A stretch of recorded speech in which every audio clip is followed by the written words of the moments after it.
ভাইয়া এটা হচ্ছে আমি আপনাকে টেক্সট করছি, দেখছেন? না টেক্সট দেখিনি আপনার।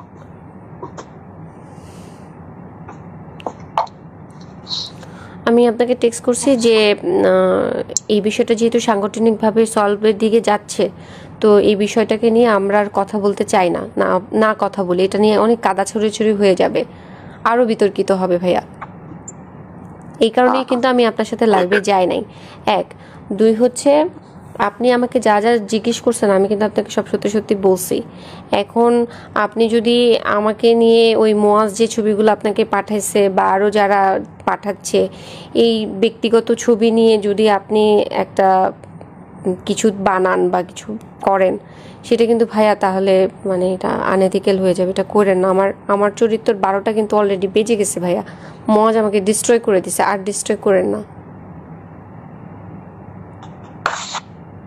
আপনাকে ডিস্টার্ব করেছে, কিন্তু আপনি যে আপনার শ্বশুরের ব্যাপারে যে অভিযোগগুলো করছেন আপনি তো সেটা প্রমাণ দিতে পারতেছেন না।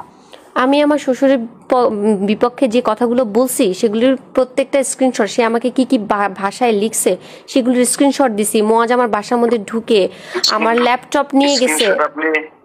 স্ক্রিনশট আপনি 1000 বানাইতে পারবেন স্ক্রিনশট। আচ্ছা আমি যেটা বানাইছি, আচ্ছা যেহেতু বানানো যায় তাহলে এটাও সম্ভব যে এটা যে বানানো হয়েছে সেটা আপনি বাই করেন যেটা আমি বানাইছি। হ্যাঁ হ্যাঁ, তাহলে হ্যাঁ এটা আপনি ফাইন্ড আউট করেন যেটা আমি বানাইছি। এটা আপনার ওইখানে একজনের নাম দিয়ে সেভ করা, রাইট? কোথায় একজনের নাম, মানে ওইখানে স্ক্রিনশটের মধ্যে ধরেন আপনি একজনের নাম দিয়ে সেভ করলেন যে প্রেসিডেন্ট ডোনাল্ড ট্রাম্প নাম সেভ করে আপনি একটা নাম্বার থেকে। আরে হাসান আরিফের ফেসবুকটা এখনো আছে, আপনি হাসান আরিফের ফেসবুকটা দেখেন যে হাসান আরিফের ফেসবুক থেকেই এটা আসছে কিনা। হাসান আরিফের ফেসবুক ভেরিফাইড না হলে তো এটা হাসান আরিফের ফেসবুক না। ভেরিফাইড ছাড়া আপনি কেমনে বুঝবেন? আরে হাসান এখন পর্যন্ত তো ওই ফেসবুকটা তো চালাচ্ছে এখনো তো যে নোমান বা ওই যে হাসান আরিফের যারা জুনিয়র আছে তারা তো এটা এখান থেকে এখনো বিভিন্ন আপডেট দিচ্ছে হাসান আরিফের কাজ সম্পর্কে, তার মৃত্যু দিবস, এই দিবস সেই দিবস, সেগুলো তো আপলোড করতেছে তারা। এটা তো আমার কন্ট্রোলে না, এটা তো তাদের কন্ট্রোলে আছে। আপনার ওই আইডিটা থেকেই পাঠাইছে আপনাকে? হ্যাঁ ওই আইডিটা থেকেই পাঠাইছে। হ্যাঁ হ্যাঁ ওই আইডিটা। হ্যাঁ এখন মানে ওইটা কি আছে প্রমাণ আপনার কাছে ওইটার? আপনি এক্ষুনি হাসান আরিফের পেজে ঢুকেন, দেখেন ওনার মৃত্যুর পরে ওনার যে আপডেটগুলো দেওয়া হয়েছে এগুলি কি আমি দিছি?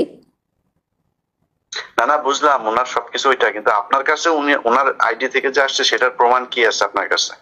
আমি যে স্ক্রিনশট রাখছি। আপনার মেসেঞ্জারে দেখাইতে পারবেন আমাকে? ওই ফেসবুক তো ডিসেবল করে দিছে, যে ফেসবুকটা ছিল যে আপনি দেখেন যেটা থেকে আমি আপলোড করছি সেটা তো ডিসেবল করা। সেই আইডিটা তো ডিসেবল, এটা তো নতুন করে আইডি খুলছি। সেটাও আপনার স্ক্রিনশট, সেটাও স্ক্রিনশট। এখন আমি কেমনে বুঝবো যে ওই ছবি দিয়ে তোলা ওইটা কি ওই আইডিরই আর আপনারটা আপনার আইডির? মানে এটা আপনি বুঝাবেন? আচ্ছা তাহলে ইলিয়াস ভাই আপনি কি প্রমাণ করতে চাচ্ছেন যে আমি এই কথাগুলো মিথ্যা বলেছি? আমার মনে হচ্ছে তাই। আপনি মনে হওয়াটা কি বিলিভ করবেন নাকি ইনভেস্টিগেশনটা বিলিভ করবেন? আপনি কি ইনভেস্টিগেশন করছিলেন, করে তারপরে বলছেন? আপনি তো নিজের মনে চাইছে আর বলে ফেলছেন। আমার মনে চাই, আমি ইনভেস্টিগেশন করছি, আমার সাথে ঘটছে, আমি ভিডিও করছি, আমি রেকর্ড করছি, আমি স্ক্রিনশট রাখছি, আমি সবকিছু করছি। দেখেন ভিডিও। হ্যাঁ আপনি আমার ল্যাপটপ গুলো এনে দেন, ল্যাপটপ গুলো এনে দেন। আমি আপনার ল্যাপটপ এনে দেব না। আপনি একটা অভিযোগ করতেছেন একজনের ব্যাপারে, আপনি সেটার প্রমাণ দিবেন না? আমি যে অভিযোগগুলো করছি হাসান, হ্যাঁ আমি একজন বয়স্ক মানুষ সম্পর্কে অভিযোগ করছি। বয়স্ক মানুষ এই পর্যন্ত কেন একটা স্টেটমেন্ট দেয় না যেটা মিথ্যা? বলে নাই কেন বেঁচে থাকা অবস্থাতে? মানে সেই লোকটার এই রুচিটাও নাই যে আপনার এই কথা নিয়ে এটা কেউ বলতে পারে? একটা আচ্ছা তার রুচি নাই, তার মেয়ে আছে, তার ছেলে আছে, তার ছেলে আপনাকে এত কিছু পাঠাচ্ছে, এত ছবি পাঠাচ্ছে, এত কিছু করতেছে, সে আমি যে এটা মিথ্যা কথা বলছি তার ছেলে আমাকে পাঠাচ্ছে? আমি তো জানি, আমি জানি। তাহলে আপনি কোথায় পাইলেন? মোয়াজ যেগুলি পাঠাচ্ছে, না শুনেন, মোয়াজ যে আমাকে এগুলি পাঠাচ্ছে সেটা একজন নারী যিনি কিনা আপনাকে কেউ একজন লাগাইতে চায়, আপনি সেটা পোস্ট করেন ফেসবুকে, মানুষকে জানান আপনাকে লাগাইতে চায়, সেটা আমার কি কোনো ভদ্র মানুষ? সেটা আমার অপরাধ? সেটা আমার অপরাধ না ওইটা আপনার অপরাধ হবে কেন? তাহলে যে এই বাজে কথাটা বলেছে তার অপরাধ, নাকি হচ্ছে যে এই বাজে কথাটা প্রকাশ করেছে তার অপরাধ আপনার দৃষ্টিতে কি? আপনি যদি নাকি কোনো একটা ছেলেকে 35 মিনিট 31 মিনিট 32 মিনিট ভিডিও কলে কথা বলার পরে আমি ভিডিও কলে কথা বলি নাই তার সাথে, আমি কোনোদিন তার সাথে ভিডিও কলে কথা বলি নাই। এমনি 35 মিনিট কথা বলছেন তাই না? আমি তার সাথে ভিডিও কলে কথা বলি নাই 35 মিনিট না, তার সাথে আমার 1 থেকে 1.5 ঘন্টা কথা হয়েছে, তার মধ্যে আমি 47 মিনিট রেকর্ড করছি। আচ্ছা, সেটাই তো 1 থেকে 1.5 ঘন্টা আপনি কথা বলেন একজন ছেলের সাথে। একজন ছেলের সাথে না, সে আমার কমরেড, আমার পার্টির একজন লোক, তার সাথে আমার পলিটিক্যাল কথা বলতে হয়। আপনার সাথে তো আমি কথা বলতেছি, তার মানে কি আপনার আর আমার মধ্যে কোনো খারাপ কিছু? আমি তো সাংবাদিক হিসেবে না আপনি সাংবাদিক হিসেবে কথা বলতেছেন, সে আমার পলিটিক্যাল একজন কমরেড, তার সাথে একসাথে আমরা যুদ্ধ করছি, আন্দোলন করছি। আপনি নিজেই বলছেন যে সে আপনাকে মানে তার সাথে আপনার ওইরকম কোনো সম্পর্ক নাই বা সে আপনাকে বিরক্ত করতো, তার সাথে তো আপনার 1.5 ঘন্টা কথা বলার দরকার নাই।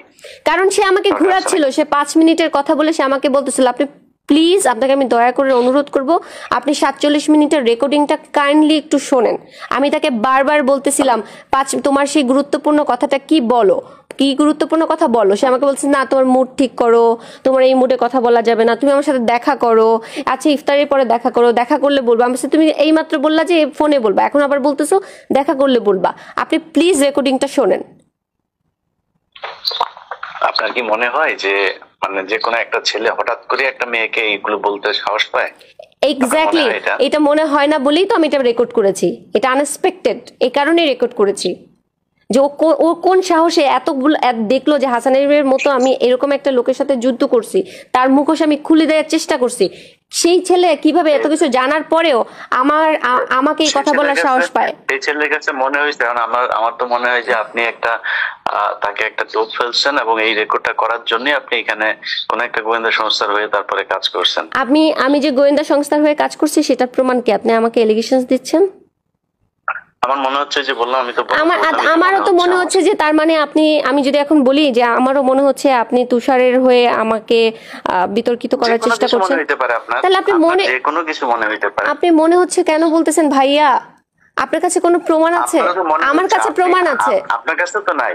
আমার কাছে প্রমাণ আছে। আপনি যে একটা না আপনি একটা বয়স্ক মানুষকে যে মেরে ফেললেন, আপনার শ্বশুর একটা ভদ্রলোক, আমি মেরে ফেলছি? আমি ছিলাম? লোকটা মানসিক চাপে মারা গেছে। কারণ লোকটা ভিডিওটা দেখে ফেলছিল, তার কুকীর্তি সে দেখে ফেলছিল। সে যে যা করছে সেই ভিডিও যে আমার কাছে ছিল, সে সেটা ল্যাপটপ নিয়ে দেখে ফেলছে। ছেলে মেয়ে মিল্লা সবাই মিলা সেই ভিডিও দেখে ফেলছে। ছেলে মেয়ে দেখলে তো তার বাবার প্রতি তাদের সম্মান নষ্ট হয়। হ্যাঁ, হাসান আরিফকে তো হক স্টিক দিয়ে মুয়াজ মারছে। হ্যাঁ, আপনি দেখেন না, মুয়াজ হক স্টিক দিয়ে হাসান আরিফকে মারছে। কেন মারছে? কোথায়, কবে মারছে? কত ভিডিও আছে, অডিও আছে, কোনো প্রমাণ আছে? অবশ্যই প্রমাণ আছে। র‍্যাব কি দিয়ে হাসান আরিফ মুয়াজকে অ্যারেস্ট করেছে, 7 দিনের রিমান্ড দিছে, তারপরে মুয়াজ জেলে ছিল 1 মাস হাসান আরিফের কেসে নিউ মার্কেট থানায়। অবশ্যই প্রমাণ আছে, অবশ্যই প্রমাণ আছে। হ্যাঁ, আমি একটা কথা মিথ্যা বলতেছি না ভাইয়া। আপনি নিজে বলছেন যে আপনি মুয়াজকে অনেকবার বলছেন যে আপনার শ্বশুর আপনাকে এরকম করছে, সে কখনোই বিশ্বাসই করতে চায় না। এটা না আমার কাছে প্রমাণ আছে। আমি মুয়াজকে বলতেছি যে তুমি তোমার বাবার হয়ে কথা বইলো না, তোমার বাবা এটা করছে। মুয়াজ আমাকে বলতেছে, আমি সেটা রেকর্ডও আপনাকে এখনই দিচ্ছি, ওইটাও তো অনলাইনে আছে। সেটাই বলছি যে আমিও তো সেটাই বলছি যে মানে সে বিশ্বাস করতেছে না, আপনি বিশ্বাস করাইতে চান। না বিশ্বাস করাইতে না, সে বিশ্বাস। আরে বাবা উম্মে হানি,